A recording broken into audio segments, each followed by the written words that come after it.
Hold on, before you know how I know that? Hold on, gentlemen. I'm going to turn this car around. Senator Marco Rubio. Senator Marco Rubio, please weigh in.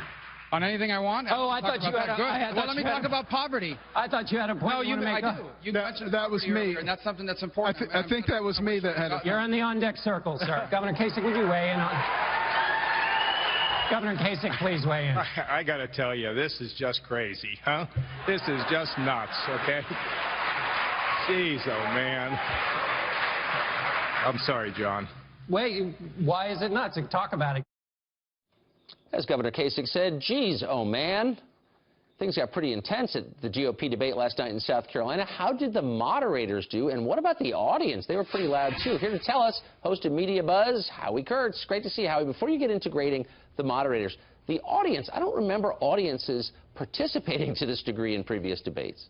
No, and I found it very distracting, yes. particularly partisans of Ted Cruz and Marco Rubio. Every time they would have a good line, they would cheer, they would boo the other candidates. You know, in the fall general election debates, the moderators asked the audience to be quiet, and I just thought it became so disruptive that maybe that might have been a good idea here. Yeah, maybe being quiet's a good policy. So to the moderators, John Dickerson of CBS, formerly of Time Magazine, some say he lost control last night. What do you think?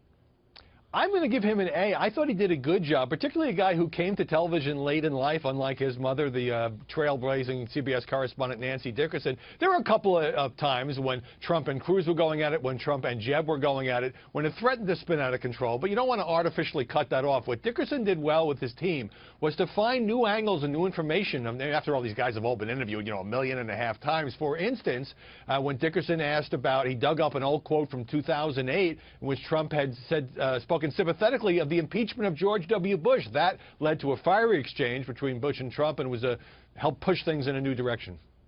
Yeah, I mean, you could lose a finger, too, if you got too close to some of those candidates. So Major Garrett used to work here at Fox. His performance? I give Major Garrett a B+.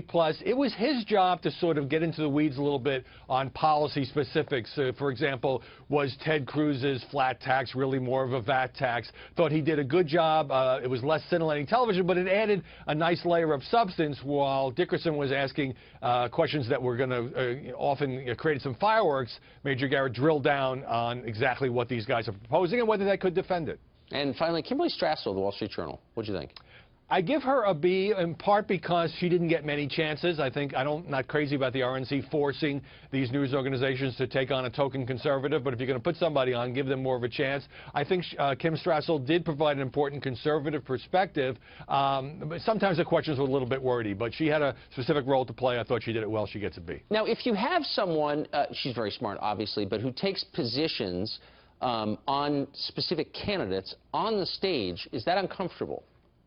Yeah, I think it raises a serious question because she has, in her Wall Street Journal column, been pretty tough on Donald Trump, for example. And this came up with National Review getting kicked out one of the debates after National Review published that whole issue attacking Donald Trump as not being a real conservative, and clearly many of its writers favoring Ted Cruz and others. So, yeah. You know, I'm all for vibrancy of opinion, but when you have moderators up there, they probably ought to be people who have not taken a firm stand for or against the candidates who they are facing right there on that stage, Tucker. Otherwise, it's pretty easy for the candidates to dismiss them. Howie Kurtz hosts MediaBuzz. You'd be insane not to watch it. It's coming up after our show. Great to see you, Howie. Insane. You'd be insane. You'd be insane. We're just trying to help here.